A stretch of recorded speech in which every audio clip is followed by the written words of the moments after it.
তোমাদেরকে বলি, দেখো দেখো উইকনেস, ডব্লিউ, ওয়ার ডব্লিউ, ডব্লিউ মানে উইকনেস ড্রাইভার টু ইউনিকনেস।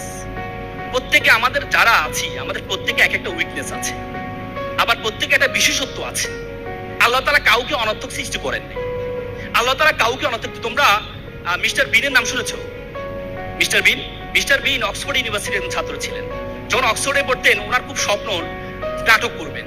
উনি থিয়েটারে ভর্তি হন, অক্সফোর্ড ইউনিভার্সিটি থিয়েটারে, কিন্তু সে তোতলাতো, কথা বলতে পারতো না, কিন্তু ডায়লগ ভালো করে বলতে পারতো না। পরবর্তী তাকে থিয়েটার থেকে বের করে দেওয়া হয়। মিস্টার বিন তার যে উইকনেস আছে, সে চিন্তা করলো আমাকে এমন একটি ইউনিকনেসে পরিণত করতে হবে যে মানুষ আমার কথা বলা লাগবে না, মানুষ এমনি দেখে আমাকে অভিনয়কে সম্মান দিবে। মিস্টার বিন তার স্পেশালিটি দিয়ে পরবর্তীতে দেখা গিয়েছে মিস্টার বিন পৃথিবীর সেরা অভিনেতার মধ্যে একজন হয়েছে। কিসের কারণে? কিসের কারণে? সে উইকনেসকে ডাইভার্ট টু ইউনিকনেসে পরিণত করেছে।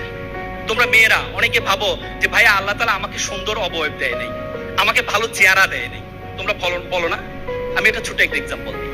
একটা প্লে বয় একটা এলাকা খুব প্লে বয়, সে খুব সুন্দর মেয়েদের পিছনে ঘুরতো, পড়াশোনা করে না, মেয়েদের পিছনে ঘুরতে গিয়ে এক পর্যায়ে চিন্তা করে বিয়ে করবে। বন্ধুকে বলে, বন্ধু আমি তো বিয়ে করবো, তো তুমি বিয়ে করবা? বলে যে চলো তার একটা মেয়ে দেখে আসি। সে চিন্তা করলো এমন একটা চাকরিজীবী মেয়েকে বিয়ে করতে হবে যাহাতে তার ইনকাম দিয়ে সে চলতে পারে, কারণ পড়াশোনা তো করে নাই। পরে গেলে একটা মেয়েকে দেখার জন্য, দেখে যে মেয়েটা কালো। বন্ধু বলে, বন্ধু মেয়েটা তো কালো, জাতের মেয়ে, কালো ভালো, নদীর জল ঘোলা ভালো, এটা জাতের মেয়ে, ব্যাপার না।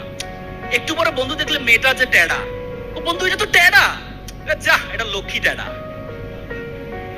তার মানে তার যতগুলো উইকনেস আছে, উইকনেস গুলো ইউনিকনেসে পরিণত হয়েছে। কিসের কারণে? কিসের কারণে? কিসের কারণে বলতো? সে তাকে প্রতিষ্ঠিত করেছে। এই জন্য তোমাদেরকে সে প্রতিষ্ঠিত জায়গাটা করতে হবে সর্বশেষ।